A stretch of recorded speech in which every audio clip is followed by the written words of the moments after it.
The Rainbow Six Siege map, Favela. Players in Rainbow Six Siege community seem to have a love-hate relationship with this. I wonder why that is. And today, on the Langry Cat Show, I'm here to tell you why Favela is seen as a bad map in the Rainbow Six Siege community. Let's dive right in. The first thing that makes this map entirely not good is the too much clutter. Look around at this. Can you tell which area is actually playable and actually the building? You may be able to tell with the highlights, but if I was to turn the highlights off, you wouldn't be able to tell. Now, for advanced players, this may not matter, but for new players, this can be very hard. And the same thing is when you're playing on the map, not just from the overview. If you look around, you can see there is multiple entry points to the way, and that's normal for most maps, but Favela, with all the added clutter around, makes everything look like it's its own thing. Looks like it all has to be explored, even though you really have to be playing the objective in the main building that's ahead of you. And to newcomers, this can look really scary. This big map with narrow streets, and all these ladders and all this up you can go on. They wouldn't know where to go.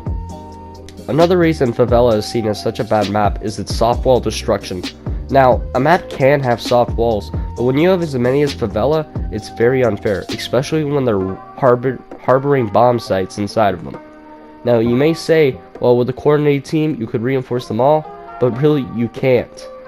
There's so many soft walls on Favela that a lot of the objectives, especially in bomb game mode, you cannot have enough reinforcements to protect all the walls, which will leave from attackers from the cluttered outside to peer in from the non-reinforced walls.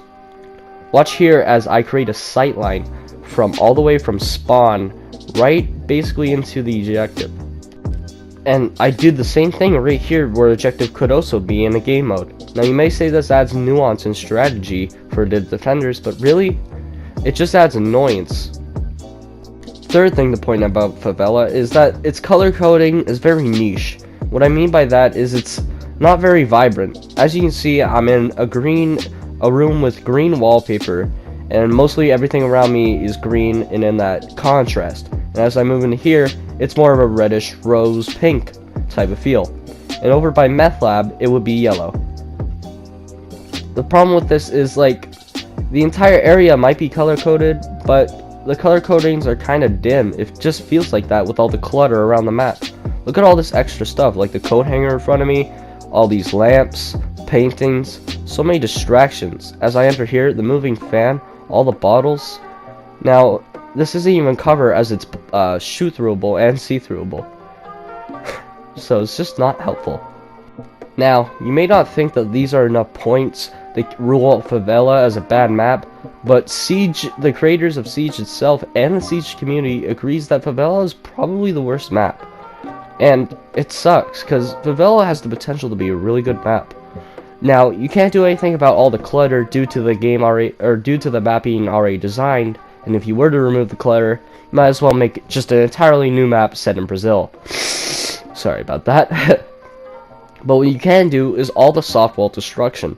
You can change some walls and make them indestructible / bulletproof, and this can be very helpful. Overall, I would like to see Favela have the newest change in its season and get completely reworked, just like Cafe and just like Canal and just like Theme Park.